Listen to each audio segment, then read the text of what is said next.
Hérode, qui était au pouvoir en Galilée, entendit parler de tout ce qui se passait et il ne savait que penser.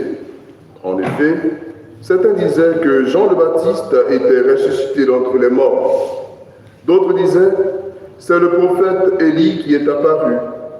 Et d'autres encore, c'est un des prophètes d'autrefois qui est ressuscité. Quant à Hérode, il disait, Jean, je l'ai fait décapiter. Mais qui est cet homme dont j'entends dire de telles choses? Et il cherchait à le voir. Veuillez vous lever. Acclamons la parole de Dieu. Louange à toi, Seigneur Jésus. Chers frères et sœurs, dans un lieu où nous étions en service, il y avait 2 enfants qui ont reçu le sacrement du baptême.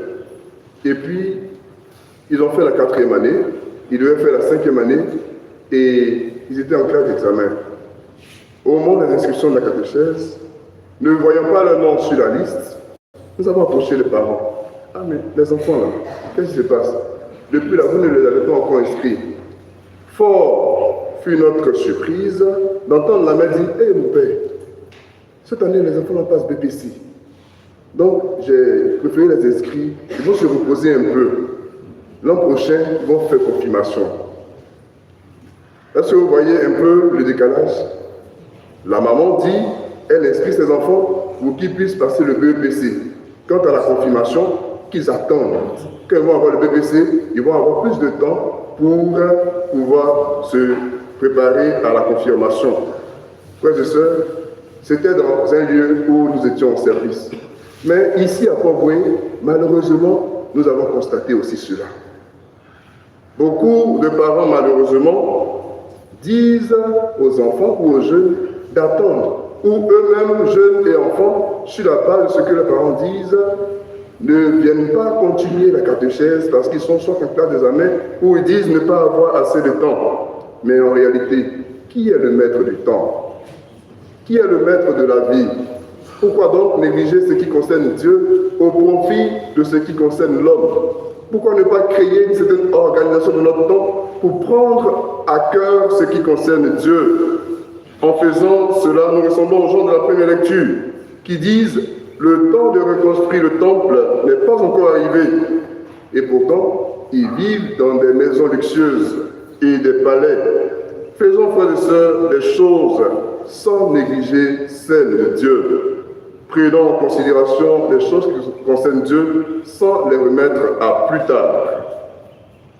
Nous avons par exemple 6 jours de travail. Et puis le dimanche, au moment où on doit venir rendre grâce à Dieu, on trouve souvent qu'on est trop fatigué. Alors on se repose, oubliant que c'est le jour où nous devons rendre grâce à Dieu qui nous a donné la vie et le travail. Quelquefois, nous vivons avec hommes ou femmes. Et puis, à cause d'un bénéfice au service, on se précipite pour se marier. Mais quand on parle de régulariser nos situations, on trouve que c'est la corde au cou. Frères et sœurs, nous avons besoin de comprendre que rien de ce qui concerne Dieu n'est une malédiction pour nous. Au contraire, nous appelons la grâce de Dieu sur ce que nous sommes et ce que nous avons. Et c'est pourquoi les prophètes de l'Ancien Testament n'ont cessé d'interpeller le peuple de Dieu. Aujourd'hui donc, c'est aussi à nous que cette interpellation est faite, pour que nous puissions donner plus de consistance à ce qui concerne Dieu, sans négliger ce qui nous concerne, ce qui concerne les relations interpersonnelles et humaines. Je ne dis pas de négliger cela, mais je dis de donner plus de consistance à ce qui concerne Dieu, parce que la parole de Dieu nous interpelle sur ce fait. Père Gérard, vous qui êtes notre pasteur propre en cette année, en ce jour de votre anniversaire de naissance, nous prions le Seigneur de vous accorder la sagesse pour que vous puissiez conduire ce peuple qui est à Sainte-Anne, qui vous donne le discernement pour que vous puissiez analyser tout ce qui sera comme challenge sur votre chemin et dans votre mission, qui vous donne de l'enthousiasme pour que vous soyez toujours heureux et que vous puissiez dispenser cette joie à vos fidèles ici à Sainte-Anne, qui vous donne d'être un frère pour tous et un père pour chacun.